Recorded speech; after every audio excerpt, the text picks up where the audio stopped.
On vous souhaite la bienvenue à ericlatour.com. Dans quelques instants, on vous parle du chemin de Compostelle à la québécoise, le chemin du Québec, et l'initiateur est un gars de Saint-Jean-sur-Richelieu. Mais d'abord, parlons du marché de l'immobilier qui vit, semble-t-il, une effervescence jamais vue.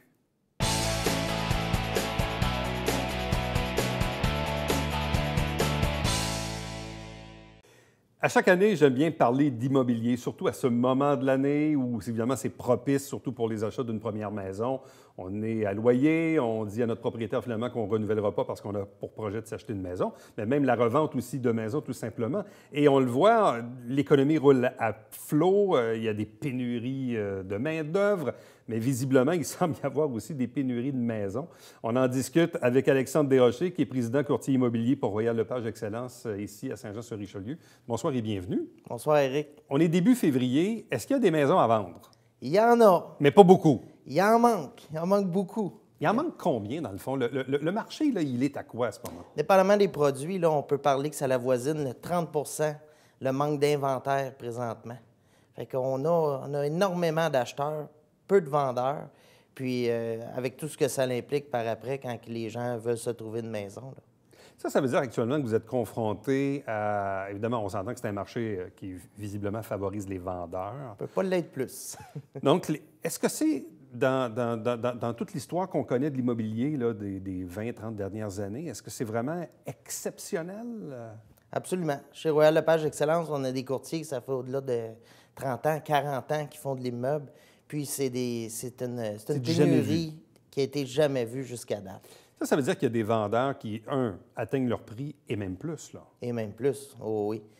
Je regardais de semaine en semaine environ, là, c'est à peu près une maison sur 4 qui est vendue en 9 multiples et puis en surenchère aussi, là. Une sur 4 Oui. qui est vendue en offres multiples. Exactement. Et au-dessus du prix demandé?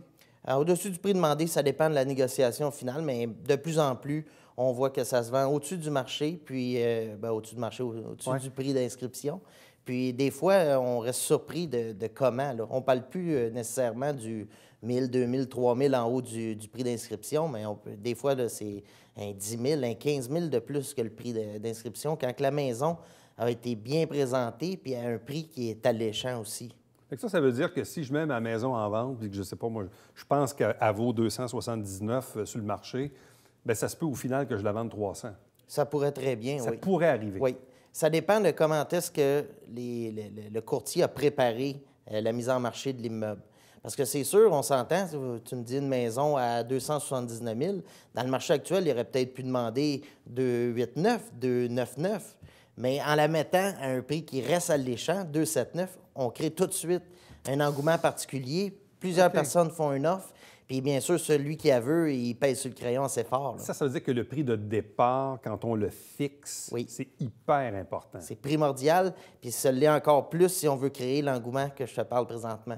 Parce que si on demande juste un petit peu trop, peut-être qu'on ne créera pas l'engouement. C'est ça. Est-ce qu'on va réussir à la vendre, on va avoir un acheteur, mais si on veut créer l'effervescence qu'on veut, il faut respecter certaines lignes directrices, puis ça, c'est le courtier, c'est le marché qui est capable de le dire. Là, ça veut dire qu'actuellement, dans un marché où on dit qu'il y a à peu près 30 d'inventaire manquant, là, pour avoir un marché équilibré, une maison de 300 000 et moins, ça se vend en combien de temps? Moins d'une semaine. Moins d'une semaine. Oui. Ça, est-ce que ça veut dire qu'il y a des gens qui se font prendre un peu par surprise? C'est-à-dire, ils mettent la maison en vente, mais qui ne pensent peut-être pas à ça, là, que dans une semaine, ils vont la vendre, puis dans certains cas, que les nouveaux propriétaires vont la vouloir rapidement aussi, là. Bien, il y a ça, il y a cette partie-là. Puis les gens lui croient au marché, tu sais, ils voient bien que les maisons s'écoulent vite, mais ça reste toujours, tu sais, une surprise quand ça fait 20, 30 ans que tu es dans ta maison, puis que là, tu vois les gens se bousculer à ta porte, 8 visites le lendemain que la maison a été listée, puis tout. C'est sûr qu'il faut préparer notre client au début de la transaction pour ça. Qu'est-ce qui fait qu'en ce moment, il n'y a pas tant de maisons que ça à vendre? C'est parce que les gens sont bien dans leur propriété, le rapport qualité-prix est intéressant, les gens n'ont pas d'intérêt à déménager, je ne sais pas. Tu sais, dans le courant social d'une ville, d'une communauté comme la nôtre, Qu'est-ce qui fait qu'en ce moment, qu'il n'y en a pas tant que ça à vendre? Bien, ce qui arrive présentement, c'est qu'il y a tellement d'acheteurs pour le nombre de vendeurs. Puis ces acheteurs-là nous viennent d'une catégorie qu'on avait moins dans le Haut-Richelieu avant. C'est-à-dire? Des clientèles que la couronne de Montréal sont plus capables d'acheter. Donc, ils se rabattent sur Chambly, ils se rabattent sur Saint-Jean de plus en plus. Puis pour la clientèle immigrante, ce qu'on a remarqué, c'est que, à part Montréal puis Brossard, là, la couronne limitrophe de Montréal, après ça, pour eux, ils considèrent seulement 2 villes, Saint-Jean puis Sherbrooke. Parce que c'est les seules villes qui ont tous les services gouvernementaux, les hôpitaux, qui a vraiment tout à ce niveau-là. Fait qu'on devient une destination là, qui est prisée là, de cette clientèle-là encore plus. Fait que l'inventaire reste pas, s'accumule pas, part automatique. Fait qu'on reste toujours avec le même manque à gagner. Donc, est-ce à dire que l'effervescence qu'on vit, nous, ici, dans une région comme Saint-Jean, on la vit peut-être un peu moins à Candiac, à Boucherville ou à Sainte-Julie? Non. Il y en a aussi? Oui. Malgré tout, là? Malgré tout. Absolument. Avec des maisons de 400-500 oui. dans ces Puis, je vais vous dire, des offres multiples sur des maisons au-delà de 500 000, on a ça à Saint-Jean ici. Aussi? Absolument. Absolument. Wow! Fait que pour le vendeur, c'est le oui, pour vous meilleur autres, des ventes. c'est une bonne période. Ah oui, c'est sûr, c'est sûr. Mais je veux dire, il y a le fait aussi que là, on a des acheteurs, puis des fois, il faut s'y prendre par 1 fois, 2 fois, 3 fois des fois, parce que la même chose se répète dans la catégorie de prix qu'on se parle. C'est là qu'on voit que ça a changé, parce qu'il y a une certaine époque, on disait, ouais, tu sais, une maison en haut de 325, il faut que tu sois patient, ça va peut-être prendre 6 mois, peut-être même 1 an avant que tu vendes ça. Mais là, aujourd'hui, visiblement, les pôles sont inversés. Là. Absolument. Là, de ce que je comprends, là, on parle beaucoup d'unifamilial, mais même dans les condos, on vit aussi la même chose. Oui. Dans le condo, je regardais la statistique hier, il manque 42 d'inventaire pour ce produit-là. C'est bizarre. Moi, j'avais comme pour impression que des condos, il y en avait beaucoup, qu'il y avait beaucoup à vendre, puis qu'au final, les gens qui vendaient ça n'obtenaient pas tant de profit que ça. Mais il y a eu énormément de ventes dans les 2 dernières années qui ont été très bonnes, puis on continue dans la même rengaine là, que l'unifamilial présentement. Là. Donc là, je reviens un peu à l'exemple que je donnais au début de l'entrevue. Tu sais, celui qui est à loyer avec sa blonde puis qui se dit, bon, là, on veut des bébés puis on veut s'acheter une maison, une première maison. Il faut se préparer. Il faut se préparer. Là. Absolument. Fait qu'il c'est sûr qu'il faut sécuriser un financement puis avoir une preuve écrite, parce que quand on dépose une offre, là, maintenant, ça devient très important. Il faut que tu sois béton en partant. Il faut que tu sois préapprouvé correctement. Absolument. Et tout ça. Il faut avoir une mise de fonds qui a été sécurisée. Il faut avoir une préautorisation qui a été bien faite. Puis des fois, il faut en mettre plus. Là. Des fois, on met Mais pour un jeune couple là, qui a des revenus, disons, assez modestes, là, on est-tu capable de s'acheter une maison? Ça existe-tu, là, des maisons à 225, 200, 230, 240? Il faut savoir taper du marteau dans ce cas-là. J'aime l'expression. OK. Ouais, est-ce que ça veut dire qu'il faut être habile de ses mains, là? On n'a pas le choix. Donc, il y en a. Oui. Mais ça va nécessiter de l'amour et de la rénovation. Là. C'est sûr, c'est sûr. Je vous dirais que jusqu'à 260, là, faut prévoir des rénovations sur la propriété. Oui. Et là là. Oui. OK. Mais donc, c'est quand même possible de devenir propriétaire dans cette fourchette de prix-là, mais il faut s'attendre évidemment à des rénovations. Tu sais, des fois, les gens n'achètent plus leur premier choix. Ils vont acheter leur deuxième choix ou leur troisième choix parce que, bon, ils ont donné leur avis, ils veulent s'en aller dans une propriété, mais le fait est que là, ils se confrontent aux nouvelles réalités du marché qu'on a. Tu sais, on parle beaucoup de Saint-Jean, ou même tantôt on parlait un peu de la Rive-Sud, mais qu'en est-il, tu sais, des régions comme des fois on disait Saint-Césaire, Marieville, Ange-Gardien, Farnham. Là aussi, il y a un certain déplacement, c'est-à-dire quelqu'un pour qui une maison de 300 000 n'est pas à sa portée financièrement à Saint-Jean. Est-ce qu'il va être tenté d'aller peut-être un peu plus à l'est puis avoir un peu une maison un peu pareille? À Marieville, il y a quand même des installations sportives, il y a une polyvalente, il y a quand même des infrastructures. Bien, tout le décalage que je te parle de Montréal-Brossard, Brossard-Chambly, Chambly-Saint-Jean, Saint-Jean, on se retrouve où après? Bien, on se retrouve Saint-Blaise, Sabrevois, Saint-Alexandre, Farnham. Bien, fait que tous les marchés en ont pour leur argent là, présentement. Donc, quelqu'un pour qui un déplacement de 10, 15, 20 minutes de plus en voiture n'est pas si problématique, peut se trouver peut-être une maison à coût moindre? Bien, celui qui ne veut pas acheter une propriété à Saint-Jean à 250 parce qu'il ne veut pas faire de rénovation, bien sûr, il va se retrouver à aller un petit peu plus loin. Il y a des concessions à faire pour les acheteurs présentement. C'est comme ça. C'est dur à prévoir, mais un phénomène comme celui qu'on vit, ça peut durer combien de temps, ça? Oh là, j'ai pas de boule de cristal, Éric, mais ce que je pourrais dire, c'est que de la manière qu'on voit les choses aller présentement, c'est que ce déplacement de clientèle-là, selon nous, quand on parle entre courtiers, là, on dit que ça va pouvoir durer là, un bon moment. On n'est jamais à l'abri d'une catastrophe économique ou quoi que ce soit, là. Mais disons que si on reste avec les mêmes données qu'on a, politiques puis économiques, c'est sûr que ça va durer Mais encore. c'est là qu'on voit que ça suit aussi... L'autre jour, j'ai écouté un conférencier sur le fameux phénomène de la pénurie de main-d'œuvre. Il disait que c'est un phénomène qui va rester comme ça encore probablement 10 ans.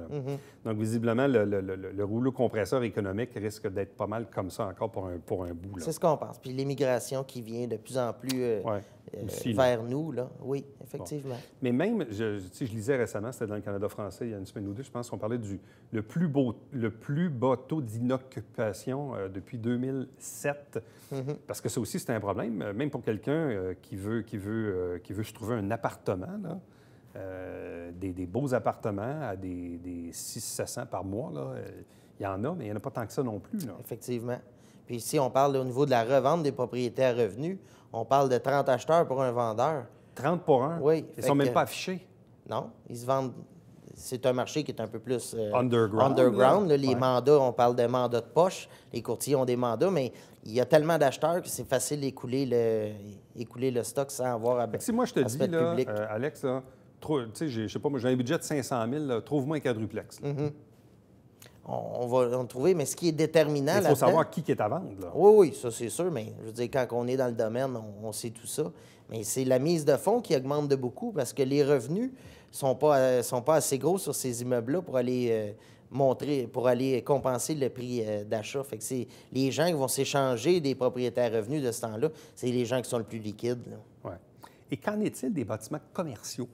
Commerciaux, c'est la même chose. Commercial, je vais déborder sur l'industriel. Aussi, oui. C'est effroyable comment est-ce qu'il manque de stock. J'ai un courtier, justement, au bureau qui est spécialisé en commercial industriel. Puis il dit, écoute, Alex, il dit, j'ai des acheteurs, mais on n'a pas de stock. Dans tous les produits présentement immobiliers, on n'a pas de stock à vendre. Ça, ce que ça veut dire, dans le fond, que de par les lois du marché actuellement, ce que ça veut dire, c'est que nos maisons valent peut-être plus qu'on pense. Donc, la valeur marchande de nos propriétés, probablement, et à ne pas confondre avec la valeur municipale, là, ça n'a rien à voir. Là. Mais donc, ça veut dire que nos maisons ont pris de la valeur. Là. Absolument. Puis je dirais aux gens, faites l'exercice, appelez-nous chez Royal Lepage Excellence, puis on va faire une évaluation de votre maison. Puis vous risquez peut-être d'être bien surpris puis de dire, bien, let's go, on y va. Là. Et même à la limite, je pense à ça, mais tu sais, pour un couple de retraités dont les enfants sont partis de la maison, puis des fois, on se dit, bon, ben là... C'est le temps de sortir ses billes, là. Oui, bien, c'est ça, je m'en allais dire. Parce que là, c'est là qu'on a le plus pour notre maison. Quelqu'un qui a sa maison depuis une trentaine d'années, puis que monsieur et madame sont rendus à 65, 70, ont des projets de voyage ou tout ça, ou de rapetisser la demeure, c'est peut-être le temps de passer à la caisse. C'est le temps. Intéressant. Alexandre Desrochers, merci beaucoup pour ces précieux conseils. Franchement, c'est fortement intéressant. C'est toujours un plaisir. Merci. Merci. Restez avec nous. Au retour, on vous parle du chemin du Québec.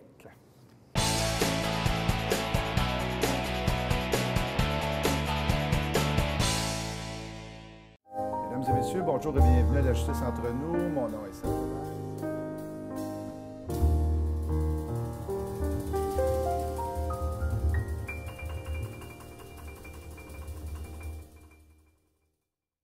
Salut, ici Alexandre Baudouin. Et François Trépanier. François, l'émission cette semaine est pas mal consacrée à ce qui se passe sur la patinoire. Oui, on parle de hockey des Forts de Chambly avec Marc-André Hull et on parle de patinage artistique avec Justine Brasseur. Et Laurent Duvernay-Tardif a gagné! Yes! Yes!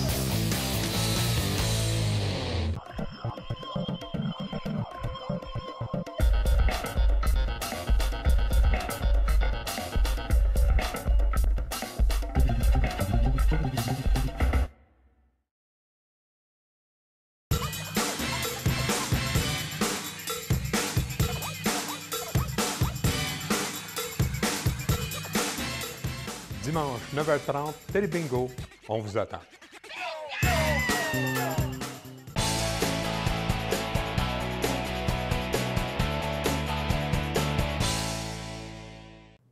Voilà un projet qui fait son bonhomme de chemin depuis quelques années déjà au Québec. Probablement que tous et chacun connaissent un peu le principe de Compostelle, le fameux chemin de Compostelle, en France et en Espagne, en Europe. Mais ici, au Québec, on essaie de démarrer quelque chose un peu inspiré de ces valeurs-là, avec Québec-Compostelle, ou le chemin du Québec, si vous préférez. Et là, bien, l'organisme, l'entité, vient d'obtenir un peu ces lettres patentes, si on veut, afin d'être désigné comme un réel organisme à but non lucratif. Avec nous pour en parler, l'initiateur et le coordonnateur Pascal Auger. Bonsoir et bienvenue. Merci de l'invitation. Donc, déjà quelques années à travailler sur ce projet-là. Comment ça a commencé? Comment ça a commencé? Je comprends qu'on est inspiré, mais là, on se dit, OK, entre avoir l'inspiration, puis... Bien, ça a commencé, dans le fond, par une marche à Compostelle. Tout simplement. Quelques années. Puis quand on va faire Compostelle, c'est beaucoup un décrochage. Compostelle, ça peut être beaucoup de choses pour tout le monde. Ça peut être plus religieux, spirituel, peu importe. Mais c'est beaucoup un décrochage quand on est là. Et on revient avec un petit bagage, puis ça nous a touché beaucoup. Et de ça, des fois, on fait plein de trucs. Surtout, on va se mettre à faire un peu plus ce qui nous fait plaisir dans la vie. Et moi, à l'époque, bien, je pensais peut-être me lancer, ouvrir une auberge en Espagne. Finalement, je suis revenu un petit peu dans mon quotidien. Et tranquillement, l'idée d'aider les gens à découvrir ce plaisir-là et après de les encourager à marcher au Québec et pourquoi pas créer un chemin aux valeurs Compostelle à travers le Québec avec le même genre de durée également. Alors, c'est comme ça que c'est venu. Existe-t-il ailleurs dans le monde ce genre de parcours inspiré de Compostelle? Il y en a, il faut voir des différents critères. Il y en a d'autres à travers le monde. Chacun a ses niveaux. Comme je vais expliquer. On peut aller marcher à bien des endroits en Amérique du Sud, en Asie, etc. Il y a toujours, comme j'explique souvent en conférence, il y a trois catégories de rando. Il y a soit la rando autonomie, c'est beaucoup sur l'Appalachian Trail ou encore la Pacific Crest Trail, un peu ce qu'on a vu avec le film Wild avec Reese Witherspoon. Ouais. Donc ça en est un style, mais c'est beaucoup plus en autonomie, donc beaucoup plus dans la forêt, lac, montagne, etc. Et donc ça, c'est un des styles. Il y a l'autre style à l'inverse, qui est plus de la rando tourisme, où c'est beaucoup plus touristique, beaucoup plus luxueux. Alors que nous, ce qu'on fait, c'est de la rando communautaire. Il y en a à travers le monde, mais je te dirais, il y en a dans les trois domaines. Bon, et ici au Québec, là, depuis la naissance du projet en 2016 jusqu'à aujourd'hui, dans le fond, qu'est-ce qu'on a fait? Qu'est-ce qu'on a tenté? Qu'est-ce qu'on a bâti au cours des 4 dernières années? Bien, des fois, ça va très, très, très vite. Hein? On venait à peine de parler de cette possibilité-là de faire un chemin à travers le Québec, que déjà, on avait les premiers Français qui débarquaient. Alors, le réseau était loin d'être ce que l'on a aujourd'hui. Ce qu'on a fait depuis ce temps-là, c'est beaucoup de sensibilisation parce que c'est quand même rattaché 1200 kilomètres. Alors, c'est de parler à chacune des communautés, il y en a une centaine, de parler aux MRC, parler aux élus, pour leur faire les sensibiliser à hey, on pourrait avoir un tourisme éco-responsable, mature, respectueux. Donc, il faut développer le réseau en ce sens. Et le réseau, bien, c'est surtout d'avoir des hébergements abordables dans les municipalités, ce qui est parfois un défi. C'est pas toujours évident d'avoir des endroits. Donc, c'est beaucoup ça, le réseau qui a été développé. Aujourd'hui, bien, enfin, on a un bon réseau d'établis, pas encore complet. On y travaille toujours. Tu sais, Compostelle, ça a 1200 ans d'histoire. Nous, on en a 3-4. Alors, c'est le réseautage beaucoup qui a été établi. Là, ouais. Donc, vous avez pris contact avec des MRC, avec des territoires pour, d'une part, dire que ça existe et voir la faisabilité d'implanter ça sur chacun des territoires et de rattacher donc les 1200 kilomètres en question. Exactement. Et là, aujourd'hui, est-ce qu'on a donc un réel parcours de 1200 kilomètres On a un réel point B? On a un réel parcours. Sur le parcours, on a différents endroits pour s'héberger. Est-ce qu'on a exactement les hébergements qu'on veut avoir à long terme? Non, ça s'en vient, on est en train d'établir, mais à chacune des municipalités, il y a toujours un endroit où on peut aller s'héberger, que ce soit de la salle communautaire, que ce soit chez un particulier. Il y a toujours une place où on peut aller dormir, ça peut être un Airbnb, etc. Mais plus souvent qu'autrement, de plus en plus, les sous-sols d'église, les salles communautaires sont là pour nous accueillir de manière simple, à la manière Compostelle. Bon, dans le fond, le 1200 km, c'est en grosso modo, c'est Montréal-Percé? Oui, bien, c'est Montréal-Cap-Gaspé. Parce qu'on termine au phare de Cap-Gaspé, au parc Forillon. Oui. Et Gaspé veut dire bout du monde. Oui. Et c'est un beau parallèle avec Compostelle parce que la majorité du temps, quand on fait Compostelle, on va terminer au phare de Finistéré, au bord de la mer, à l'Atlantique également. Et Finistéré veut dire fin de la terre. Alors, puis, donc, Gaspé et Finistéré sont un peu un en face de l'autre sur quelques kilomètres, là, donc il y a un beau parallèle. Bon. Montréal-Gaspé, là, Ça prend combien de jours marcher ça? Ça dépend comment rapide on marche. Je me fais tellement poser cette question-là. Ça en est une belle C'est question. 50 km par jour? C'est quoi? Ou 20 km par jour? C'est 20-25 environ. 20-25, OK. Si tu es capable de marcher 50 km par jour, ça va être fantastique, mais moi, je ne suivrai pas. Non, à la moyenne, pour marcher, c'est environ 20-25 km par jour. Il y en a que ça peut être un peu moins, il y en a que c'est un peu plus. Mais au Québec aussi, on a le défi des fois. C'est un petit peu différent pour certains chemins de Compostelle, parce qu'il y en a plusieurs chemins de Compostelle. Je pourrais peut-être l'expliquer tantôt. Là. Mais au Québec, sur le chemin du Québec, des fois, la municipalité, elle est à 27 km. Donc, il faut se rendre à... Des fois, elle peut être à 31. Sinon, elle peut être à 13, tu sais. Donc, on s'adapte. Mais donc, si on y va à 20-25, c'est grosso modo là, 2 mois de marche. On n'est pas obligé de le faire au complet, comme Compostelle. On peut partir marcher 1 semaine, 2 semaines, 3 semaines, si on veut, là. Tu as dit un peu plus tôt que déjà, en annonçant ce projet-là, il y avait déjà des Français qui avaient dit nous, ça nous intéresse. Ouais. Évidemment, les Européens connaissent quand même très, très bien, évidemment, le concept de Compostelle. Et là, quand ces gens-là ont manifesté leur intérêt, vous leur avez dit quoi? Écoutez, on va s'occuper de vous, on va... Quand je me suis relevé de par terre, parce que pour moi, c'est un énorme cadeau. Non, mais écoute, il faut dire les vraies affaires. Tu sais, on travaille sur des projets et tout, puis des fois, il y a des choses qui vont plus vite que d'autres. Puis quand on voit de plus en plus la réaction que ça fait, c'est tellement beau et agréable, puis c'est un bonheur. Donc, ce qu'on a dit, bien, premièrement, sincèrement, c'était comme, bon, c'est qui ces Français-là qui veulent venir d'Europe pour venir marcher ici? C'est du sérieux? Tu sais, sur Internet, il y a toutes sortes de gens. Mais là, quand ils ont téléphoné pour dire, ou ils m'ont contacté, ils étaient rendus à l'aéroport de Montréal, puis qu'ils s'en venaient dans 3 jours, je dis, puis on les a suivis finalement sur les 1200 km. Mais tu sais, c'est des gens, justement, comme on l'a dit tantôt, qui viennent d'Europe et qui ont fait plusieurs chemins en Europe, donc très débrouillards. Le réseau, quand ils sont venus il y a 2 ans, n'était pas comme aujourd'hui. Donc, il y a des fois où c'est comme, où c'est qu'on va les faire? Puis, on a toujours trouvé un endroit pour les faire dormir. Ils n'ont jamais dormi dehors et tout. Et ça, c'était les premiers. Ils sont revenus d'ailleurs l'année passée parce qu'ils ont fait un premier tronçon de 500 km la première année. Ils sont revenus en 2019 pour faire le bout manquant. Et en même temps, ils en ont parlé dans leur communauté. Et l'an passé, il est également venu 2 autres touristes marcheurs, pèlerins français qui sont débarqués, qui ont fait, eux, au complet. Bon. Là, on dit que... là, est-ce qu'on dit le chemin du Québec ou Québec-Compostelle? On dit le chemin du Québec. Bon, c'est le chemin du Québec. C'est le chemin du Québec qui était l'organisme sans but lucratif. Bon. Qu'est-ce que ça change d'être reconnu, d'être officiellement un organisme, un OSBL, un organisme non lucratif, d'avoir les lettres patentes et tout ça? Qu'est-ce que ça change dans les faits? Bien, ça donne du sérieux, premièrement. C'est plus juste un projet dans les airs et tout. Ça met du sérieux. Ça démontre qu'on travaille sur un projet concret. Puis ça, bien, ça sécurise beaucoup les municipalités, les MRC et tout, qui voient que c'est sérieux le projet. Ça nous permet également de faire des demandes de subventions, etc. Alors, ça nous permet d'avoir des gens qui œuvrent autour de ça. Ça nous permet d'avoir un conseil d'administration, d'avoir des gens qui peuvent également s'impliquer autrement. Alors, ça met du sérieux. Ça concrétise un projet. Comment on arrive justement à se financer? Parce que dans les faits, avez-vous besoin d'infrastructures ou si dans le fond, le chemin du Québec sert surtout d'intermédiaire ou d'organisateur pour la logistique de ces touristes? La mission du chemin du Québec, c'est de développer un réseau de randonnée communautaire au Québec. Maintenant, après ça, on ne se cachera pas que depuis le début, c'est beaucoup de bénévolat de ma part et de gens qui m'entourent, évidemment, des passionnés de randonnée pédestre qui veulent avoir ce genre d'expérience-là au Québec. Donc, c'est beaucoup de bénévolat. Comme c'est tout nouveau maintenant, l'OBNL, bien, on va rentrer maintenant dans la période de financement. C'est de demander effectivement des subventions parce que, tu sais, au départ, nous, on fait du bien à la communauté. On est là pour faire plein de bien de façon vraiment douce, c'est-à-dire, tu sais, autant pour la santé physique, la santé mentale et on commence à faire des éléments d'autopromotion, entre autres avec le macaron qu'on a lancé récemment pour s'autofinancer. Ça, c'est le macaron qui est ici? Oui, exactement. Notre macaron, donc, c'est le premier élément pour autofinancer. Un macaron, donc, les gens peuvent se procurer en allant faire un tour sur le site Internet cheminduquebec.ca.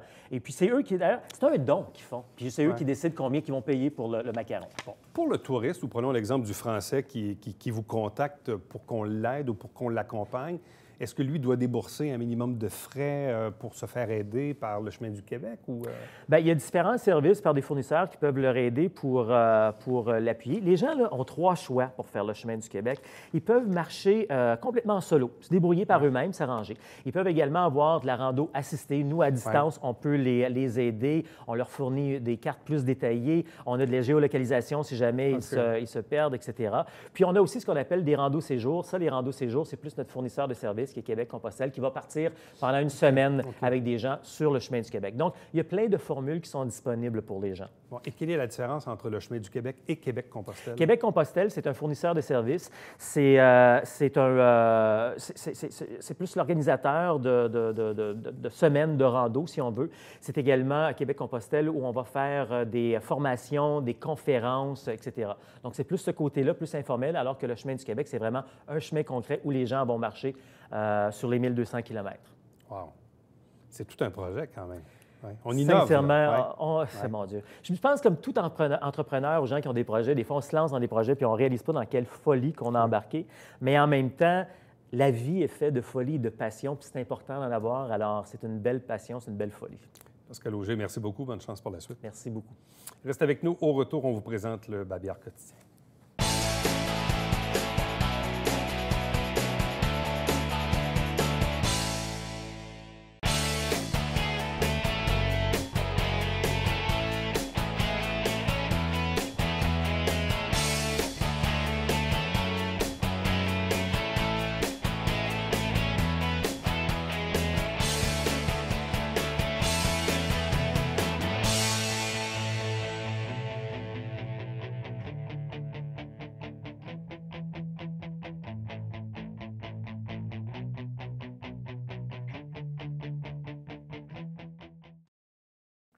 Du 7 février jusqu'au 10 mai, c'est l'exposition Histoire d'entreprise présentée ici même à Saint-Jean-sur-Richelieu au Musée du Richelieu. Donc, c'est un rendez-vous.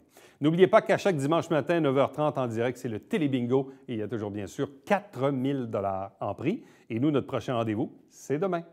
Bye-bye.